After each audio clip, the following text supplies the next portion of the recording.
Kaya nakikita mo na dito na kung merong ginawang kasalanan dito sa nakalista na mga jurisdiction ng ICC, ang magbibista niyan ay ang korte doon sa bayan na yon, hindi ang International Criminal Court in The Hague.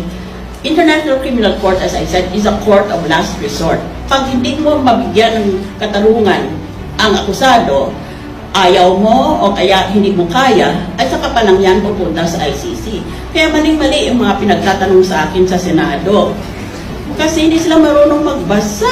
Akala ko that literacy is not even a requirement of the Philippine Constitution because we all presume with free elementary and high school education in our Constitution that everybody is literate. We can do this the hard way, sir. Maniwala kayo. Andito na ako, sir. Paliligo ako na to, sir. Nabasa na ako. Paliligo ako. Alam ko. Maligo naman talaga kayo lahat. Yes, sir. Please, sir. Tayo ko lang yun. Finish this.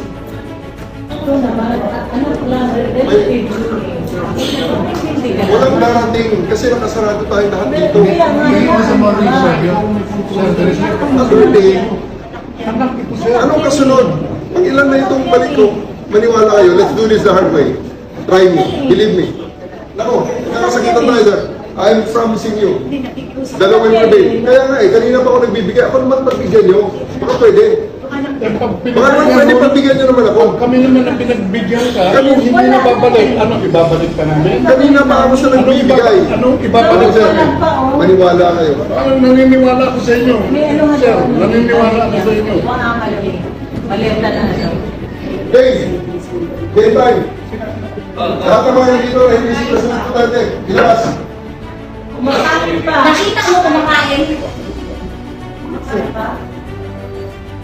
May ito ni May Party yung isa nila May. You want to hear the order? Yung gamit na yung gamit. Yung gamit niya. Lahat ng gamit na, ilagay nyo na sa bus, please. May kunin ka na jacket na. Ilagay nyo sa bus, please.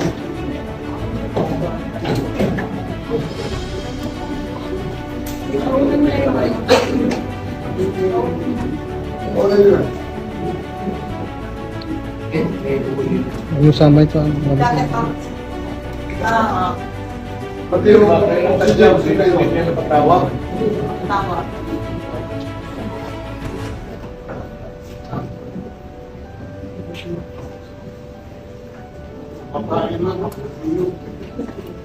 Pagkain lang, saka may anak na ano. Pagkira ka naman.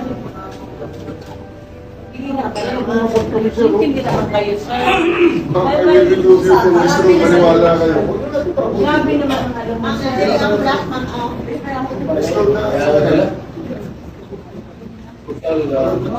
Mr. President, please. As a former president, as a prosecutors, I do believe that you still believe in the majesty of the law. Ito lang nagsaseparate sa atin sa equals and opportunity. Alam mo, huwag ka na Sa naman para, sir. Tayo, sir, ay sumunod sa batas. Hindi na kayo paniwala, sir. Sa totoo lang. You don't want to be anything.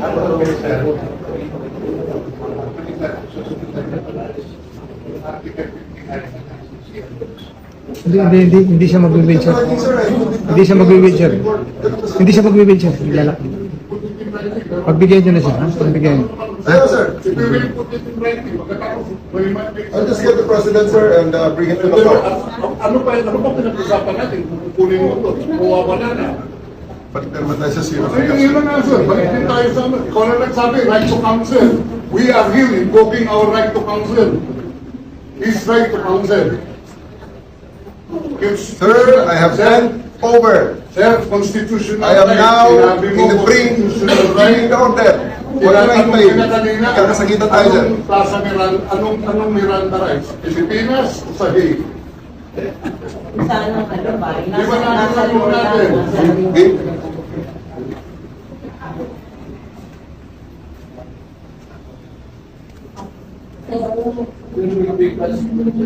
I know, sir. I'm not afraid.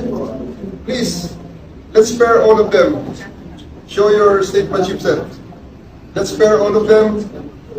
I'm waiting. Take it, sir. I'm waiting for my daughter and son. Sir, I assure you, sir, that your rights will be protected. We are also. How can you protect or guys? What they say that he is not guilty? How do we implement that if he's dead already?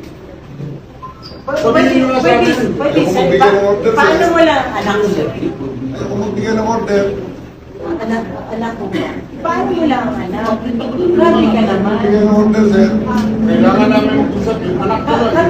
Isa lang anak ang kita niya po ito lang nandito. Tayin mo yung anak, dalawang anak. Okay, Pasayin mo lang, sir. Kausap eh. Gusto magdala ng pagkain sa ano, sir? gamit. Gusto sa panahon kanina pa, sir. Teka muna. Sir, Ano ba ang damage ng government interest? Kung hintayin ko lang yung dalawang anak. walang darating, sir. Ha? Walang darating, sir. Nasa batas yan. Dahil nanaman yung gate.